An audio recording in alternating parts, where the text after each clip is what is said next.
The world was changing, evolving in strange new ways. What was it becoming? That was still unknown. I started documenting the changes, the beautiful but humbling reminders of mankind's insignificance. But the biggest changes were in me. My vision was better, especially at night. If I really concentrated, I could hear the bugs rustling under my feet, and I swear I could smell a storm coming. Other people noticed similar changes, but they mostly wrote it off to less distractions, less white noise. I suspected, though, that everything was undergoing a deeper transformation on a genetic level, and my suspicions were confirmed in Amarillo. For the most part, Texas wasn't the kind of land you lived off, so I headed for what was usually a good pit stop, an isolated residence on the outskirts of a city. First thought was another one of JD's horsemen. In some ways, this was worse. Arlen Willette grew up on a ranch. He knew what normal animal behavior was. Not like those mares were starving. They just done got a taste for blood. Killed that cow like a pack of wolves. I told Arlen I wasn't looking for trouble, just supplies. Best bet's Amarillo, but keep your head down. Still a war zone in there. He said the cartel was running out the marauders so they could move in. Hadn't heard of this cartel. The thing about cities, you had to know where to look for supplies. Most people didn't bother with offices, but there was usually a stash of snacks in the break room. Drop your gun. Told her I didn't carry one, just a Bowie knife and a pry bar. She seemed surprised, asked my name. Shoemaker? The walker? Prove it. Told her I couldn't, that I'd lost my ID in the Ozarks. But she was desperate, so she recruited me anyway. Her name was Gwen Blackwell, a neonatal doctor from Boulder. She'd already delivered 14 babies in 5 states. Got hurt when a mortar shell landed nearby. Turned out there was a baby due any minute at the Morning Star Ranch. Not just any baby. According to the Wood Wall, this is the first one conceived after the fall. Word had spread about the impending birth. And, as usual, everybody was all worked up, waiting for some indication about what we were becoming. The future of mankind.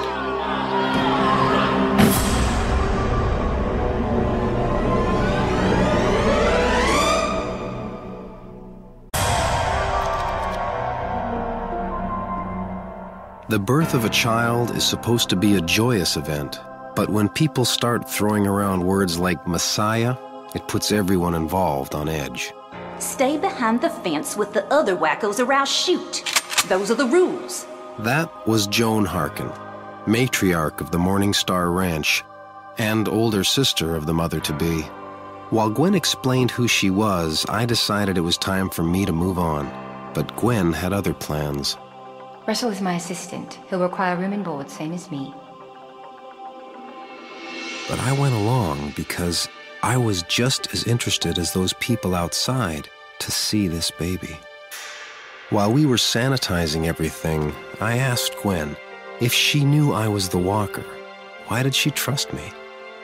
For every story calling you a demon, there's another hailing you a saint. Told her she was the saint, running around the country delivering babies. So that's why you trust me. Amy! Amy, I won't talk to you! Arlen, I knew he'd come back. Amy, I told you to forget about him. He's a no-good drunkard. It was Amy's baby, but it was Joan's house. She'd claimed the family ranch. When Arlen left Amy and she came to her sister for help, Amy forfeited all control of her life. At least, that's how Joan saw it. Open up, goddammit! I want to see my wife! Listen up, Tex. This is a maternity ward, not a sorority house. You get out of my way, lady. Or what?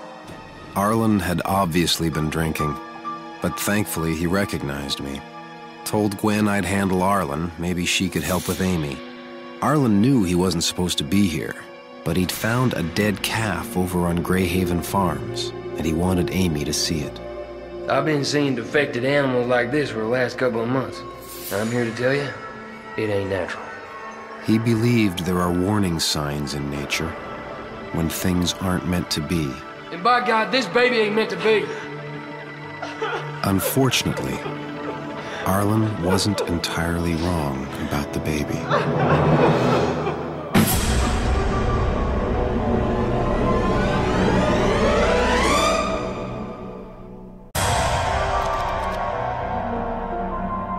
It was bound to happen. Some people seeing the birth of that baby as a bad omen. Despite all the warning signs, though, I wouldn't let myself go there. As a parent, your greatest hope is that your child is born normal. But in a world defined by so many strange phenomena, what is normal? We were all wrestling with the implications of that mutated calf. Why would you bring that thing here? Amy needs to see what could happen to our baby. Just because you're scared doesn't mean you got to scare her too. Gwen had given Amy a sedative to calm her down. But it was going to take more than that with these two. Told them what Gwen had told me, that she'd delivered more than a dozen babies since the fall, and not one of them was anything but healthy.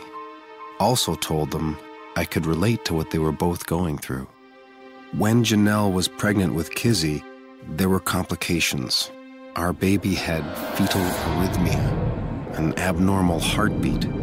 The doctor said it could correct itself or result in a variety of birth defects, maybe even death. I'm scared, Russ. I was scared too, probably even more than Janelle. See, women don't realize, as the father, you feel so helpless. It's all completely out of your control. Everything's gonna be okay now. I promise you. The baby will be fine.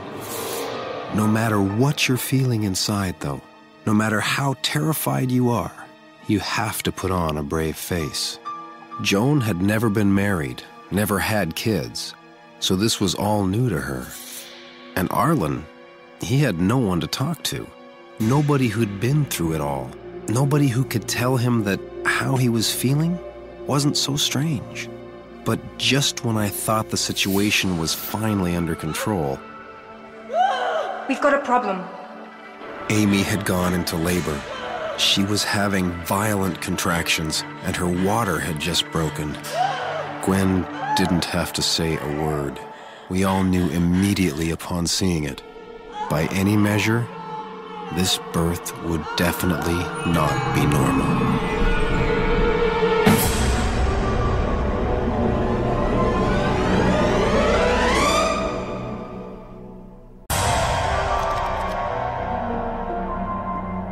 The real miracle of childbirth is its power to unite even strangers in the celebration of life. Despite the ominous beginnings, the four of us worked together in perfect harmony. We put aside our personal agendas and fears, focused only on the hope that a newborn brings. Push! I need you to push, Amy. I'd barely maintained consciousness during Janelle's C-section. But I stayed afloat that night, even managed to be helpful. Joan coached Amy along, pushing her through the pain like only a big sister could. Don't you dare give up on me, Amy. You're a Willette. You can do this. And Arlen, he did the most important thing of all. He held Amy's hand. You're gonna be okay, babe. Everything's gonna be okay. 13 hours after labor began, we were rewarded with the most heavenly sound. It was a girl, a beautiful girl, and she was just as normal as the moon in the sky. Oh, I'm so sorry, babe. Oh, no, God, but I ain't never gonna leave you, our little angel, again. Amy decided to name the girl Joan, and Arlen happily agreed. I only wish Mom and Dad were still here. They'd be so proud of you, Amy. While Gwen ran through post-op procedures, I was elected to spread the good word. I told them the truth, didn't embellish a word of it. But it wasn't what some of them wanted to hear. It was like They wanted to know the future of mankind was hopeless.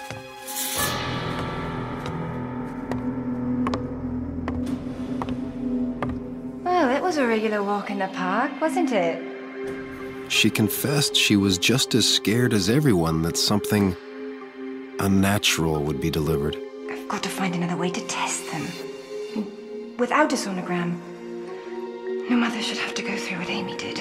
She was going through all the same struggles as me, so I offered her some advice. That so many things are out of our control. Much as we want to, you just can't save everybody. Not alone, anyway. You really are a saint, aren't you? Doctor!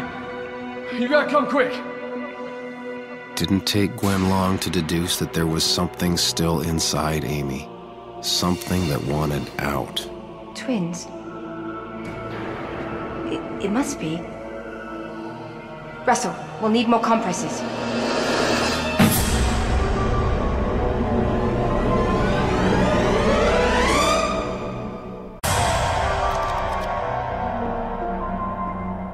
In the same way that hope unites, fear divides. All the harmony we had during that first birth disappeared, like a dream. Gwen wasn't able to hide her anxieties anymore, and I couldn't blame her. Labor lasted only a few hours this time, but it felt like forever. A sense of dread hung in the air, growing heavier with every awful sound coming from Amy. And when the second baby came out, there was no relief at all. It's a boy, I think. That baby only brought to life all our worst fears. In a form so shocking, I actually felt nauseous.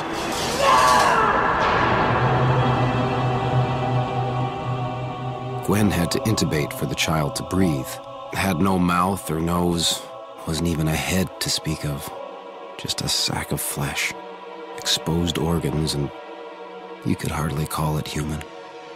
Amy had been sedated, and Arlen was with the baby girl, which left the three of us to decide what to do. It won't make it. A child like this, it goes straight into ICU. Rest of its life will be spent on machines. Gwen believed a lethal injection was the only merciful option. I disagreed. No parent would ever sanction that. But Gwen insisted keeping the child alive without technology would require constant supervision, and even then... You said it yourself, Russell. Much as we want to, we can't save everybody. I'll take the baby under one condition. That Amy and Arlen don't know it lived. It was a strange request, but Joan knew Amy better than anyone. Knew she wasn't equipped to deal with this child, not to mention Arlen. But it was more than nobility. Joan always wanted a family of her own. Someone to take care of, to protect. With Amy and Arlen off to make a new life for themselves, Joan saw that child as a blessing, not a curse. Before the fall, it would have been illegal to do what we did. But without laws, we just did what felt right. That was really the only guideline that mattered anymore. Amy and Arlen were spared the burden of that second child. And the public, we spared them yet another thing to fear. At least until we learned what was causing all those mutations. Joan thanked us for everything we did for Amy and Arlen. And for her. We didn't plan to leave together, Gwen and I. It just happened. We'd been through so much together in such a short time. Had I known the truth, how tangled up our lives would be, I would have parted ways right there in Amarillo. But as it turned out, Gwen would become a large part of my life, for better and for worse.